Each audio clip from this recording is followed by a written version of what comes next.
ঈদের আমাদের কিছু করণীয় আছে। ঈদের সুন্নত 13টি। কতটি সবাই বলেন? ঈদের সুন্নত 13টি। এটা আমরা মুসলমান হিসেবে এটা প্রত্যেকে জানা দরকার। ঈদের সুন্নত 13টি। এক নম্বর হচ্ছে সকাল সকাল ঘুম থেকে উঠা। আমরা অন্যদিন যেমন এইভাবে আমরা সকাল সকাল ঘুম থেকে উঠি বা উঠি না, ফজর কাজা করি, ঠিক ঈদের দিন এটা করা যাবে না। কেমন? নাকি ঈদের দিন 4 রাত আনন্দ মস্তি করবো, হ্যাঁ, মানুষের ডাব চুরি করবো, যুবক বাইরা আছে, এটা হয়নি, ঠিক কিনা?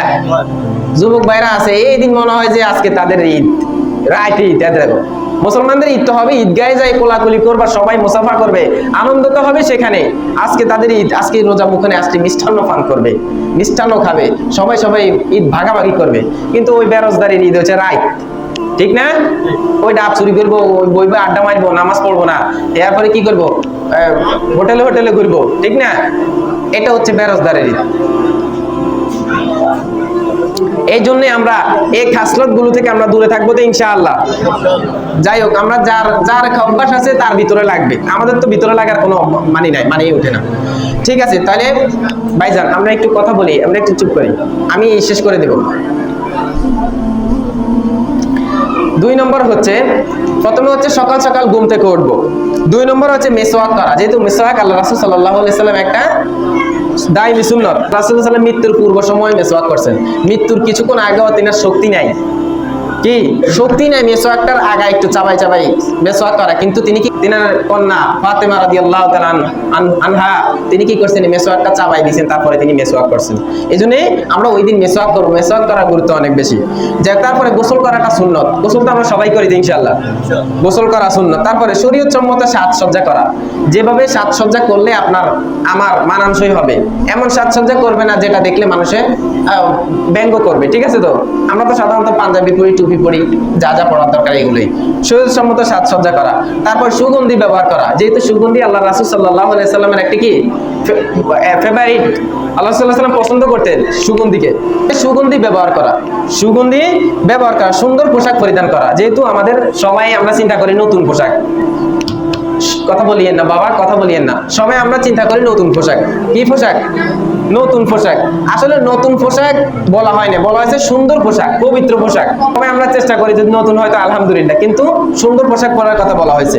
তারপরে ঈদগাহে যাওয়ার আগে মিষ্টান্ন পান করা। ঈদগাহে যাওয়ার আগে কি পান করা? মিষ্টান্ন খেয়ে যাওয়া।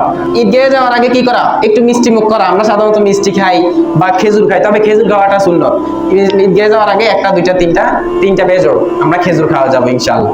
ঠিক আছে? খেজুর খেয়ে যাবেন বা মিষ্টান্ন যেটা পারেন খেয়ে যাবেন। তারপরে সকাল সকাল ঈদগাহে যাওয়া, খুব তাড়াতাড়ি যাবেন। সবাই আলোচনা নামাজ দাঁড়াই গেছে, আমরা তখন যাব, কেমন না আপনার ইনশাআল্লাহ। তারপরে ঈদুল ফিতরে ঈদগাহে যাওয়ার আগে সদকাতুল ফিতর আদায় করা, যেটা কালকে রাতে বলছিলাম যে সদকাতুল ফিতর এবার আমাদের ধরা হয়েছে কি, সর্বনিম্ন চালের বা গমের দামে 110 টাকা। কত টাকা? 110 টাকা। সর্বোচ্চ 2505 টাকা। কত টাকা?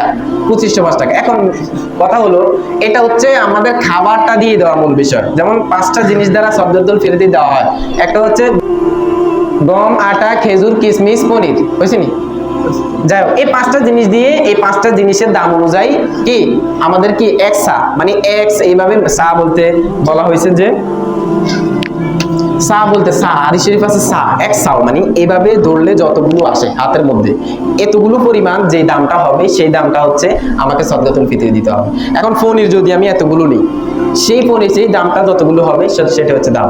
এখন বাংলাদেশের নিয়ম অনুযায়ী বাইতুল মুকাররমের খতিব ডক্টর আব্দুল মালিক সাহেব, মুফতি আব্দুল মালিক সাহেব সহ কমিটি গঠন করে এটা নির্ধারণ করেছেন যে 2505 টাকা হচ্ছে সর্বোচ্চ পনিরের দামে, আর সর্বনিম্ন আটার দামে হচ্ছে 110 টাকা। ঠিক আছে? ইনশাআল্লাহ আমরা এটা কখন দিব?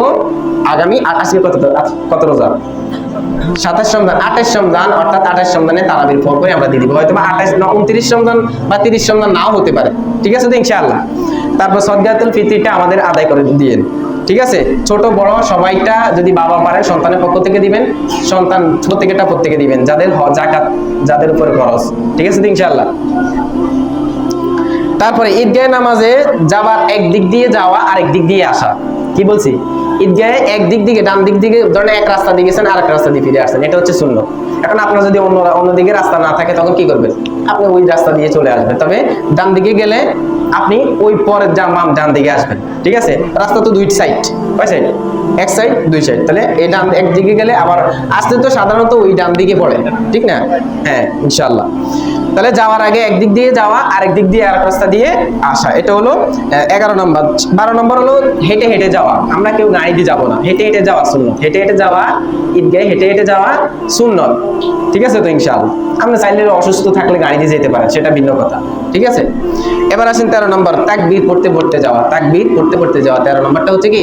আল্লাহু আকবার, আল্লাহু আকবার, লা ইলাহা ইল্লাল্লাহু, আল্লাহু আকবার, আল্লাহু আকবার, ওয়ালিল্লাহিল।